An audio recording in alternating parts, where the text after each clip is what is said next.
राधे राधे भक्तजन। भगवत गीता के 13वें अध्याय से श्लोक 5 में बताया जा रहा है। विभिन्न वैदिक ग्रंथों में विभिन्न ऋषियों ने कार्यकलापों के क्षेत्र तथा उन कार्यकलापों के ज्ञाता के ज्ञान का वर्णन किया है। इसे विशेष रूप से वेदांत सूत्र में कार्य कारण के समस्त तर्क समेत प्रस्तुत किया गया है। अब इस श्लोक का विस्तार में अध्ययन हुआ है। इस ज्ञान की व्याख्या करने में भगवान कृष्ण सर्वोच्च प्रमाण है। फिर भी विद्वान तथा पारमाणविक लोग सदैव पूर्ववर्ती आचार्यों का साक्ष्य प्रस्तुत करते हैं। कृष्ण आत्मा तथा परमात्मा के द्वंद्वता तथा अद्वैतता संबंधित इस अतीत विवादपूर्ण विषय की व्याख्या वेदांत नामक शास्त्र का उल्लेख करते हुए कह रहे हैं, जिसे प्रमाण माना जाता है। सर्वप्रथम वे कहते हैं, यह विभिन्न ऋषियों के मतानुसार है। जहाँ तक ऋषियों का संबंध है, श्री कृष्ण के अतिरिक्त व्यासदेव, जो वेदांत सूत्र के रचयिता है, महान ऋषि है और वेदांत सूत्र में द्वैत की भली भांति व्याख्या हुई है। व्यासदेव के पिता पारशर्स भी महर्षि हैं और उन्होंने धर्म संबंधी अपने ग्रंथों में लिखा है, तुम, मैं तथा अन्य सारे जीव अर्थात हम सभी दिव्य हैं। भले ही हमारे शरीर भौतिक हो, हम अपने अपने कर्मों के कारण प्रकृति के तीनों गुणों के वशीभूत होकर पतित हो गए हैं।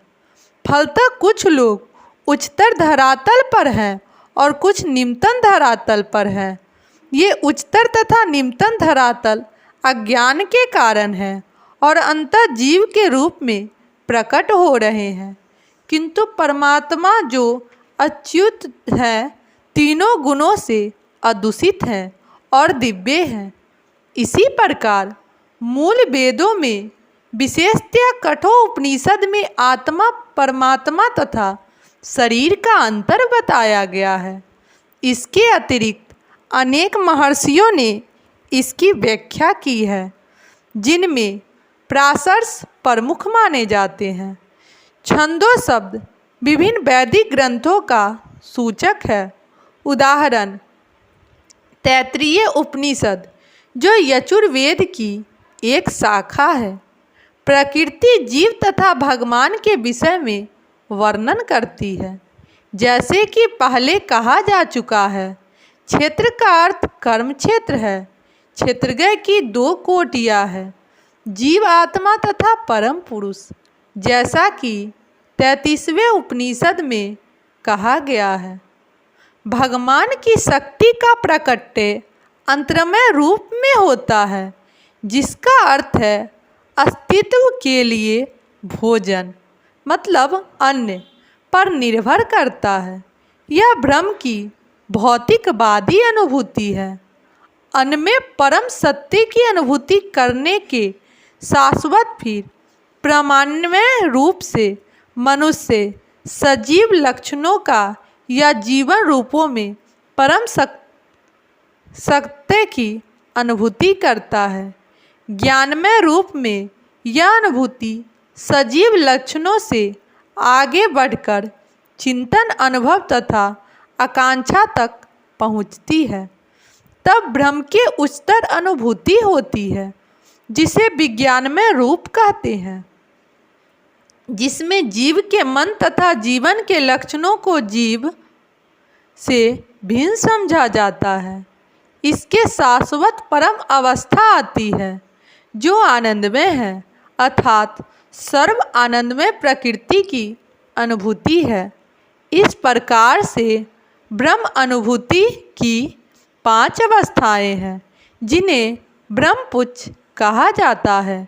इसमें प्रथम 3 आत्रमय, प्राणमय तथा ज्ञानमय अवस्थाएं जीवों के कार्यकलापों के क्षेत्रों से संबंधित होती है। परमेश्वर इन कार्यकलापों के क्षेत्रों से परे है और आनंदमय है। वेदांत सूत्र भी परमेश्वर को आनंदमोभ्यास कहकर पुकारता है। भगवान स्वभाव से आनंदमय है।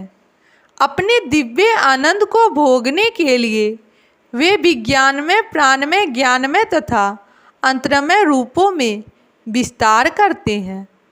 कार्यकलापों के क्षेत्र में जीव भोक्ता क्षेत्रज्ञ माना जाता है, किंतु आनंदमय उसके भिन्न होता है। इसका अर्थ यह हुआ कि यदि जीव आनंदमय का अनुगम करने में सुख मानता है तो वह पूर्ण बन जाता है। क्षेत्र के ज्ञाता क्षेत्रज्ञ रूप में परमेश्वर की और उसके अधीन ज्ञाता के रूप में जीव की तथा कार्यकलापों के क्षेत्र की प्रकृति का यह वास्तविक ज्ञान है। वेदांत सूत्र या ब्रह्म सूत्र में इस सत्य की घोषणा करती है। यहाँ इसका उल्लेख हुआ है कि ब्रह्म सूत्र के नीति वचन कार्य कारण के अनुसार सुंदर रूप में व्यवस्थित है। इसमें से कुछ सूत्र इस प्रकार है: न विदेह श्रुते नात्मा श्रुते तथा परातुच श्रुते। प्रथम सूत्र कार्यकलापों के क्षेत्र को सूचित करता है, दूसरा जीव को और तीसरा परमेश्वर को, जो विभिन्न जीवों के आश्रय तत्व है। राधे राधे भक्तजन।